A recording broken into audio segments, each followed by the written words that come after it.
Star plus पर telecast होने वाले मोस्ट पॉपुलर और आप सभी के फेवरेट शो ये रिश्ता क्या कहलाता है में इन दिनों एक हाई वोल्टेज ड्रामा चल रहा है। इस शो के हाल ही के ट्रैक को तो सभी व्यूअर्स कर ही रहे होंगे फॉलो, तो वहीं शो का अपकमिंग एपिसोड अपकमिंग ट्रैक भी बेहद दिलचस्प होने वाला है। शो ये रिश्ता क्या कहलाता है में जहां 6 साल का लीप आया था और देखने को ये मिला था कि कसौली में रहती है अक्षरा अपने पति अभिनव शर्मा और बेटे अभीर के साथ। ऐसे में अभीर की असली पहचान की सच्चाई भी व्यूअर्स के सामने आई थी।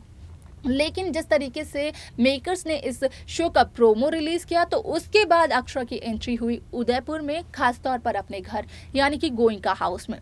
असल में यहाँ पर अक्षरा का उदयपुर आने का सिर्फ और सिर्फ एक ही मकसद था और वो मकसद ये था कि वो दादी की बर्थडे पार्टी को अटेंड कर सके।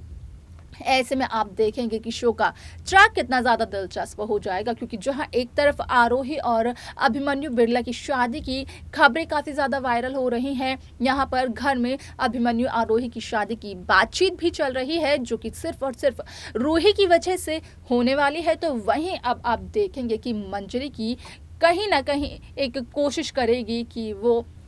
अक्षरा के साथ एक ऐसा हादसा करवाए जिस वजह से कि अभिमन्यु और आरोही की शादी में कोई भी रुकावट पैदा ना हो, क्योंकि मंजरी यहाँ पर बखूबी इस बात को जानती है कि अगर अक्षरा एक बार अभिमन्यु की नज़रों के सामने आ जाती है तो यहाँ पर कहीं ना कहीं अभिमन्यु आरोही से अपनी शादी को तोड़ देंगे। ऐसे में यहाँ पर मंजरी मंडप में ही लेकर आएगी अक्षरा को, लेकिन यहाँ पर मंजरी करेगी अभिमन्यु को ब्लैकमेल, जहां पर कि मंजरी अक्षरा के गले में एक चाकू रख कर अभिमन्यु को डराते हुए नजर आएगी और अभिमन्यु से कहेगी कि अगर उसने आरोही से शादी नहीं की तो फिर अक्षरा की जान खतरे में पड़ सकती है। हालांकि अभिमन्यु मंजरी की बातों को मान तो लेते हैं, लेकिन फिर भी अपने बेटे की जिंदगी से इन सब चीजों को, सारी दुख परेशानियों को दूर करने के लिए मंजरी अक्षरा का गला काट ही देती है,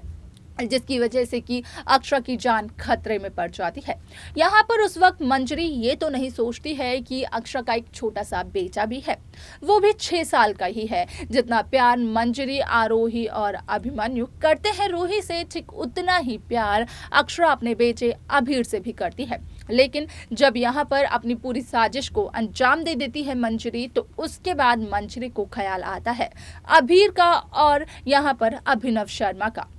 अब ऐसे में मंजरी जब रियलाइज करती है अपनी गलती को, तो क्या मंजरी अपनी गलती का पछतावा कर अक्षरा को ठीक करवा पाएगी? उसका ट्रीटमेंट एक अच्छे हॉस्पिटल में और अच्छे तरीके से हो पाएगा, या फिर अभीर के सर पर से उसकी मां का साया उठ जाएगा? देखना ये दिलचस्प होगा, जिसकी अपडेट हम आप सभी तक पहुंचाते रहेंगे। तो वहीं उन अपडेट को पाने के लिए आप सब्सक्राइब करना ना भूलें नेक्स्ट 9 टीवी न्यूज़ को।